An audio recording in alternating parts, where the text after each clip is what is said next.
Today, I'd like to continue our journey through the book of Judges.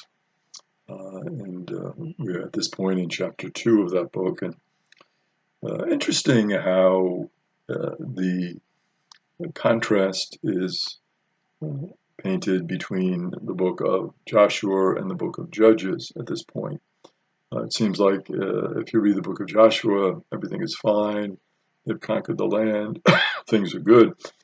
If you read the book of Judges, there's all these conflicts that are going on. Things are unsettled.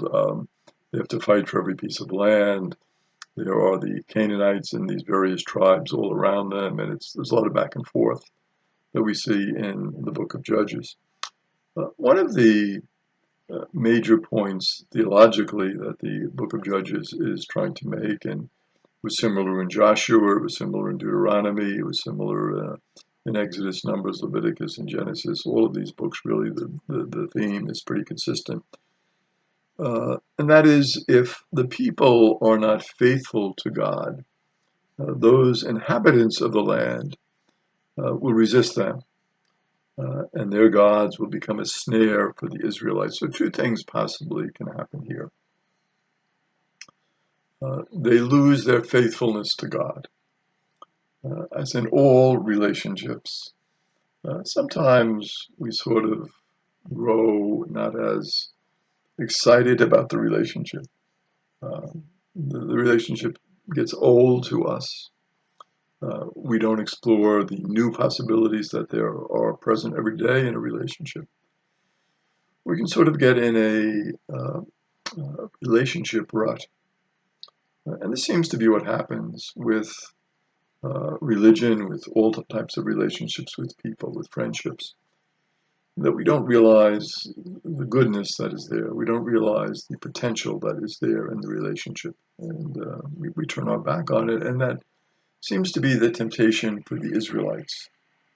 Maybe they want something new, something more exciting, something different.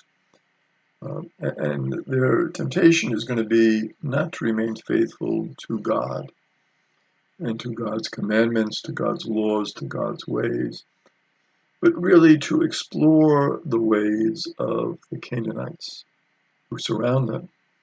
As we see here in the book of Judges, right, the next town, there could be Canaanites in their very own town. There could be some Canaanites. Next to them in the fields, there could be Canaanites of various tribes. So they're surrounded by the Canaanites. And they're trying to live in peace and harmony with them to a certain extent. It's not always wars and fighting back and forth. So as they're doing that, naturally what we see here is the temptation to explore the Canaanites' religion, to explore their gods, their goddesses, to say, well, I worship my God, our God, who is very good and wonderful, but let me try this God, this goddess as well. Not a sense of a total rejection of God, but kind of an attraction to these other gods and goddesses, which leads to a lot of unfaithfulness on their part and a lot of disappointment personally in their lives. Now, when they hear this news, that this could become a snare for them and this could become difficult for them, the people weep when they hear this news. It's difficult news for them. News that they could become ensnared with the religion of the Canaanites. And so this place became called Bokim. We see this many times in the Hebrew scriptures, that a place gets a name that is kind of reflected in their experience that they have in that place. Well, what they went through in that place, it becomes the name. So Bokim means weepers. So the people weep because they get this news that things aren't going to go well for them, that they're going to get involved in the Canaanites, and it could become a snare for them, a trap for them, and it could lead to bad things for them. So the people weep. Most likely, this was the shrine of Bethel, but it also given other names, and this name Bokim, weeper, becomes attached to it because of their reaction to this news. Then chapter 2 tells us that Joshua died at 110, which we found out also in the book of Joshua.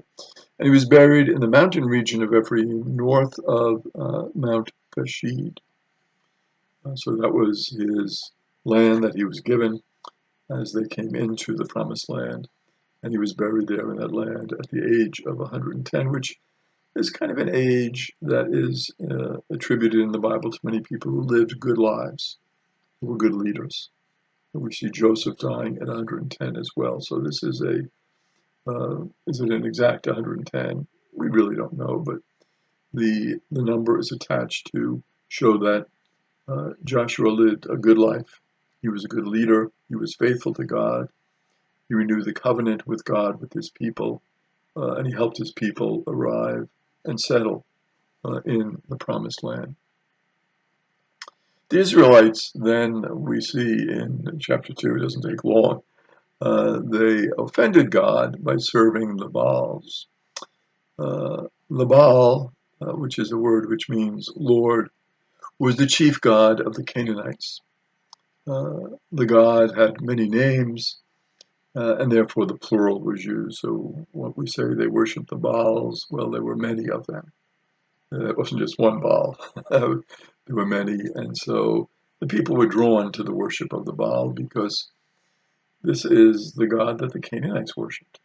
So the Canaanites were there right next to them. They had these rituals. They seemed attractive. Let's go along with it. Why not? What harm are we doing by worshiping the Baals? Well, the harm that they were doing was really kind of destroying their relationship with God. It would be like if you and I decided to get a relationship with somebody, we say, oh, no, I'll forget about that person and I'll have a relationship with somebody else. Well, that's not going to work. People are going to get upset at that we turn our back on that one relationship and don't continue to show love and friendship and fealty for that person. They also served a god in addition to Baal called Ashtaroth. Ashtaroth was the Phoenician goddess of love and fertility. So this goddess was very attractive in the sense that it was thought that Ashtaroth could bring blessings to their love relationships and could increase the fertility of the woman and also the fertility of the land, which was an extremely important idea for the Jewish people. They were dependent on that land yielding a good crop. So with Ashtaroth as the goddess of fertility, it was thought if we worshipped Ashtaroth, our lands would become more fertile. And of course, there were some occasions where that would happen. They would go and worship Ashtaroth and they would have a great harvest. And they would say, well, this is working. Yeah, this is good. Let's continue along this road. But again, it's taking away from and destroying their covenant in the sense of their love and their relationship with God.